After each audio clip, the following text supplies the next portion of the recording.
Guess what time of the month it is? It's Movies of the Month, brought to you by Evaniel. What's up, friends? Welcome to another Movies of the Month video. So happy you're here and so happy that you want to see everything that I want to talk about today. Before we get into all that, I just want to say a big thank you to you guys again for watching. We've grown by 13 subscribers within the last 28 or so days, and that doesn't seem like a lot, but if you compare it to the other history of my channel, that's doubled 160% of growth, and that's insane. So thank you so much. And if you didn't see my community post, we now have the population of Blackwater, Missouri. The amount of people subscribed to this channel could beat everyone in that Missouri town. So thank you to Missouri and thank you to Blackwater. Now let's get into these movies of March. First movie that I want to talk about is a movie called Licorice Pizza. So Licorice Pizza is about two characters that are falling in love. It's a love story, and one of them is 15 and the other one I think is 20 or 30. The age differences are really big and very scary in this movie. And we basically follow these two characters as one of them is, growing up and coming through life, and the other one is growing up in a sort of maturing kind of way. And you follow both these characters and what they are doing and if they're going to fall in love and what kind of people they are. So I watched Licorice Pizza about the start of the month, and I had really high hopes for this movie. I had seen a lot of trailers for it and a lot of advertising for it that I was like, wow, that movie looks really cool, and I love the style of it, and I love, I don't know, it just looked really cool from the trailers, and I was really excited to watch it. And I finally got around to watching it this month, and I wasn't that impressed.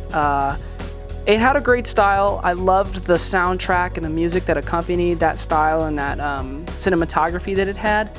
But overall, it just kind of felt awkward and not very solid, I would say. It seemed like they were trying to say something with this movie and that there was something genuine behind it, but it never went anywhere. And that kind of upset me. I didn't like it as much as I thought I would. But it was still a good movie. I still enjoyed watching it. I don't know if I'd really make an effort to watch it again, but if it was on, I would watch it just because it's not horrendous. You can enjoy it, but it's not gonna blow you out of the water.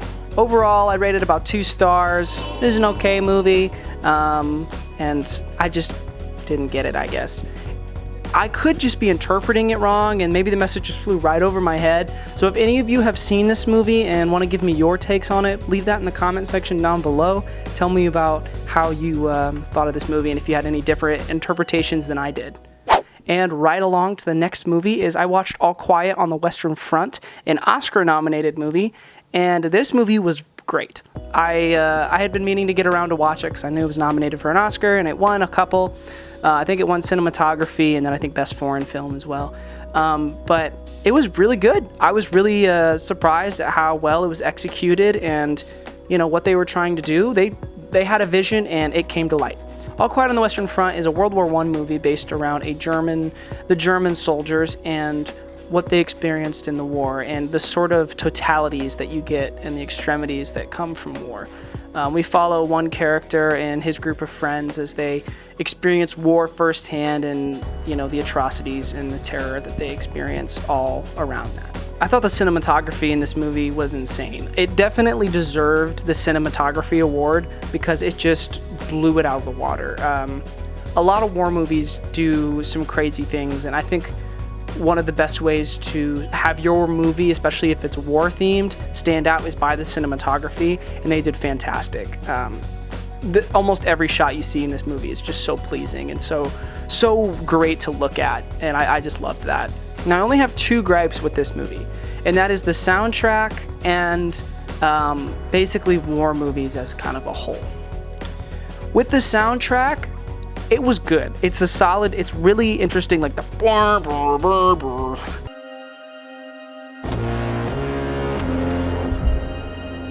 I think it's really cool and I really like it, but the issue with it is it's good the first time you hear it, but then when you hear it, another 4, 5, 6, 7, 8, 9 times, it just starts to lose its, power.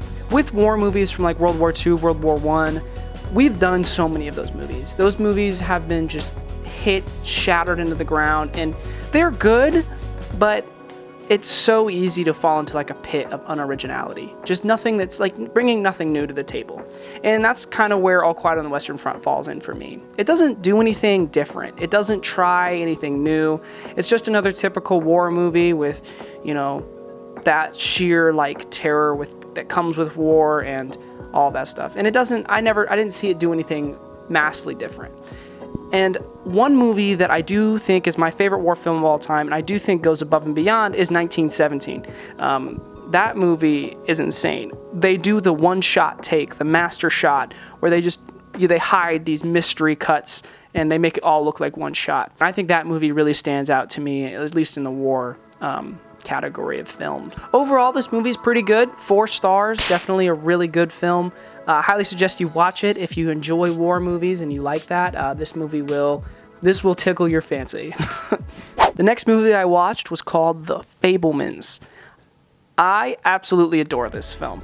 I was really excited to see this movie because I knew it was about Steven Spielberg and about his coming up as a filmmaker and sort of inspired by true events, you know, sort of thing. And I do want to say this movie isn't like a biography of Steven Spielberg. It's just inspired by the events of his life and is mostly a coming-of-age story that Steven kind of constructs. It's not really I don't think it's really his life, you know, word for word, but like you get some of those snippets of his life into the movie. One of the reasons that I love this movie is that at a face value, this movie is about this kid Sam and Steven Spielberg and making movies and where that leads you in life. However, I think it's far deeper than that. I think this movie is about movies as a whole, like about films and the power that films can have.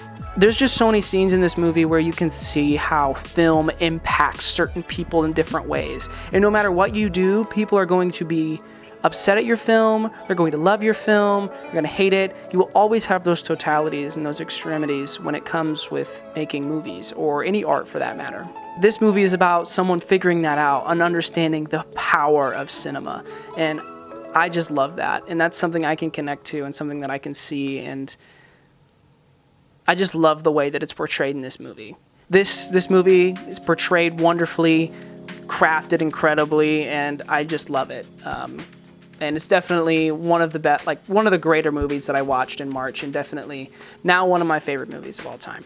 The only thing with it is it's just a little too long. Just goes just a little too long. Where I was just like, man, okay, I got it. Let's wrap it up. That's the only gripe I had with it. Overall, I gave it 4.5 stars. An incredible film. If you like deep cinema and that sort of drama, watch this movie. You will not be disappointed.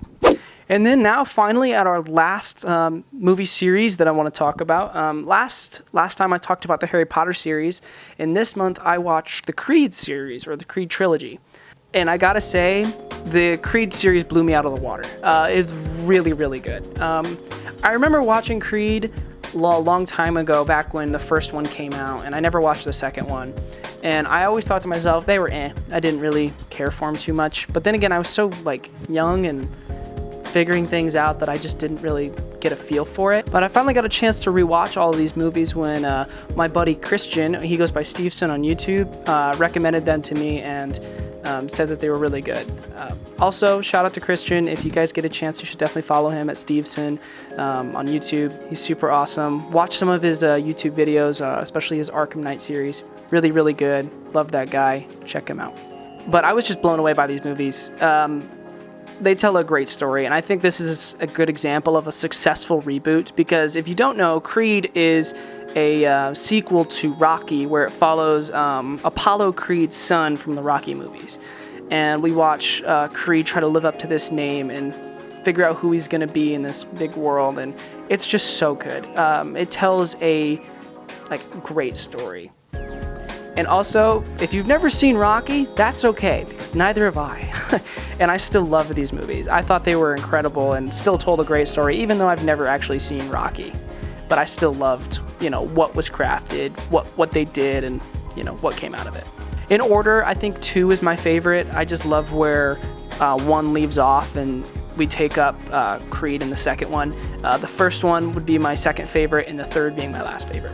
Another thing that I like to see with these movies is that you can see the progression of the filmmakers as they work on these movies. The first one is immensely different from the second, and the second is different from the third.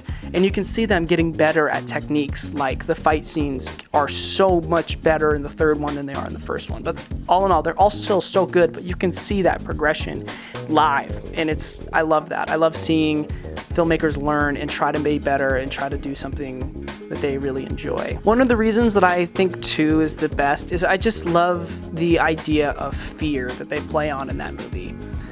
Just seeing the sort of fear and tension that they build within Creed as he grows up as a person, things with his girlfriend get more serious, he becomes a dad, and so many other things, and the idea of fear is just, I think, portrayed so well in such like a strong character. And it's nice to see such a built, strong, tough character just break down into those moments where you just don't know what you're doing and you're scared. And that's just something I connect with and I loved, and I cried in the second one. I was literally in tears. There's just some things I look at, I'm like, wow, like this is masterful. I just love this. And 3 isn't bad. It's my least favorite. It's not terrible. It's just that compared to the other ones and what the other ones did, it just sort of feels hollow is the best way I can describe it. It just doesn't measure up to what the other Creeds were trying to do and what they were trying to portray. And I just feel like it just kind of doesn't fall on its face, but it lags. It doesn't go as far. However, I will say the third one has the best fight scenes, and like the fight scenes are just insane. So good, so real, and so just like tense. And I love that. I love what they build with those moments. Last thing I do want to say about these movies is I think this is Michael B. Jordan's best performance. Michael B. Jordan's just best in general, because I know he helped with these movies behind the scenes, and I just think this is his absolute best as a creator and as an artist. It just feels like he's in his element, and it just feels like he knows what he wants, and he knows what he wanted to get, and he gets it.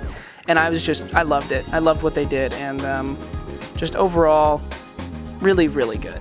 And that's really all I had. And that's really it for today. Nothing too big, just a really short video for March. I watched less than I did in February, so that was pretty fun. It's just been a busy month, a lot of things going on. I was in spring break. I went to Michigan and did a lot of fun stuff, experienced a lot of new things.